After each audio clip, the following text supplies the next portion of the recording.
नोएडा के गालीबाज गुंडे श्रीकांत त्यागी जो है वो फिलहाल पुलिस की गिरफ्त से जो है फरार चल रहा है। इस मामले पर हमारे साथ बात करने के लिए मौजूद है नोएडा से विधायक पंकज सिंह जी। सर, सोसाइटी वालों का जो गुस्सा है वो सिर्फ पुलिस पर भी नहीं, कहीं ना कहीं जो पॉलिटिकल रिप्रेजेंटेटिव हैं उन पर भी देखने को मिल रहा है। जब सांसद महेश शर्मा सोसाइटी में गए थे, आप भी गए थे, तो वो काफी जो है नाराज चल रहे हैं। उनका कहना है कि ये कल की जो शुक्रवार को घटना हुई ये इकलौती घटना नहीं थी, इससे पहले 2 साल पहले भी इस तरीके की कार्रवाई कर चुका है। अब देखिए, ऐसा नहीं है। वहां पर जब मैं गया तो बहुत ही सौहार्दपूर्ण माहौल में वहां पर लोगों से बातचीत हुई और लोगों में यह विश्वास था कि इसी सरकार में न्याय की उम्मीद वो करते हैं।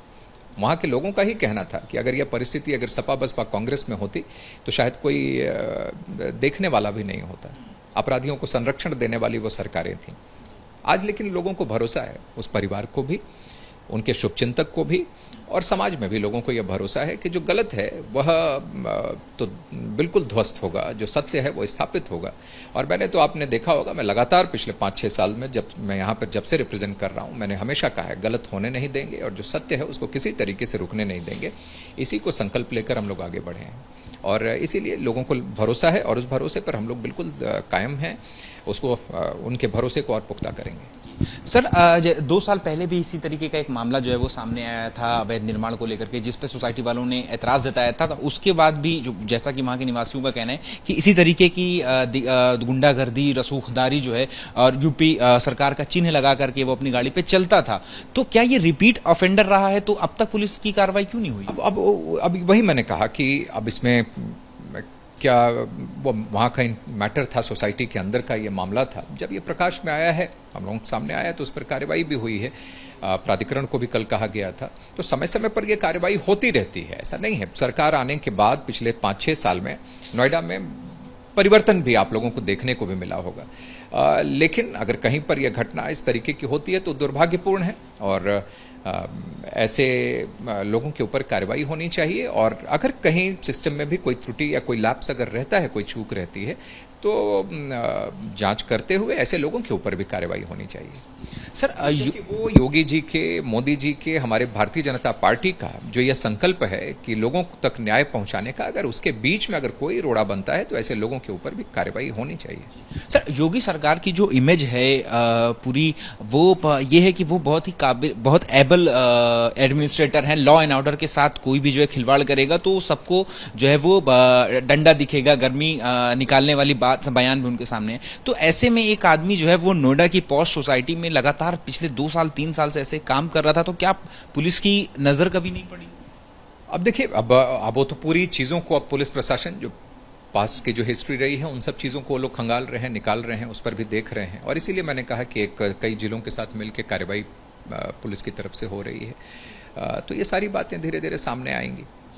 किस रिपोर्ट के आधार पर कैसे इतने गनर्स थे, ये थे, कुछ लोगों ने, रेजिडेंट ने वहां पर ये भी बातें रखी थी। तो इन सब चीजों को भी कहा गया है कि इसको भी देखें। राजनीति भी शुरू हो गई है सर। कांग्रेस पार्टी लगातार जो है वो आरोप लगा रही है कि श्रीकांत त्यागी की जो तस्वीरें हैं वो बीजेपी के वरिष्ठ नेताओं के साथ आई हैं, सोशल मीडिया पे भी काफी वायरल हो रही हैं। साथ ही अभी जो बुलडोजर की कार्रवाई जो हमने सुबह से देखी, उसमें प्रियंका गांधी का कहना है कि ये जो बुलडोजर की कार्रवाई है ये एक छलावा है, दिखावा है।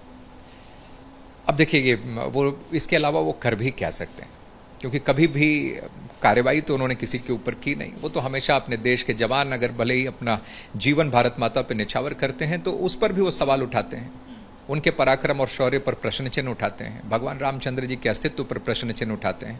तो वो तो पूरी की पूरी भारतीयता जो संस्कृति है उसी पर प्रश्न चिन्ह उठाते हैं। तो उनकी बातों का जवाब देना ऐसे में मैं कोई आवश्यक मैं नहीं समझता हूं।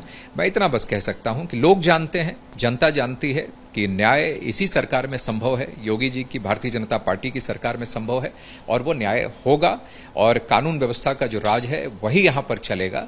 और जनता जिस प्रकार से चाहती है, जो अपेक्षा रखती है, वैसा ही उत्तर प्रदेश और नोएडा बनाने के लिए हम लोग संकल्पबद्ध हैं और यही संकल्प लेकर हम लोग आगे बढ़े हैं। हाँ, और गलत तरीके से अगर कोई हमारे दल को, किसी व्यक्ति को अगर कोई रिप्रेजेंट करता है तो उसके ऊपर इस घटना में भी और भविष्य के लिए भी मैं कहता हूं कि कि ऐसे लोगों के ऊपर कठोर कार्रवाई होनी चाहिए, कठोर कार्रवाई होनी चाहिए। आखिरी सवाल है सर कि चूंकि आपकी कॉन्स्टिट्यूंसी का मामला है, तो आपकी सीएम योगी के साथ ही बात हुई होगी, उनके संज्ञान में भी ये मामला आया है, तो उनकी तरफ से जो है कोई निर्देश जारी हुआ है? नहीं, देखिए, एसीएस होम और पुलिस कमिश्नर इन सब लोगों के साथ लगातार चर्चा हो ही रही है, और माननीय मुख्यमंत्री जी तो स्वाभाविक रूप से वो बहुत ही सेंसिटिव हैं इन सब चीज़ों के लिए, हर क्षण हर पल की वो रिपोर्ट लेते रहते हैं।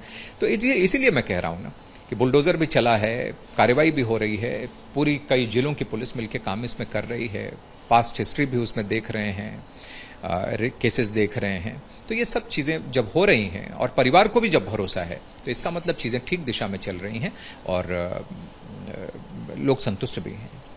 शुक्रिया हमसे बात करने के लिए। तो ये थे नोएडा से विधायक पंकज सिंह जी, जिनका साफ तौर पर कहना है कि पुलिसिया जो कार्रवाई है वो लगातार चल रही है, उसके पास्ट हिस्ट्री जो श्रीकांत त्यागी की पिछली जो हिस्ट्री है वो भी खंगाली जा रही है, और खुद मुख्यमंत्री योगी आदित्यनाथ की तरफ से जो है मामला संज्ञान में लेने के बाद जो प्रशासन के आला अधिकारी हैं उनको भी जो है ब्रीफ कर दिया गया है। तो जल्द से जल्द जो कठोर कार्रवाई है वो श्रीकांत त्यागी पर और भी कठोर कार्रवाई देखने को मिल सकती है।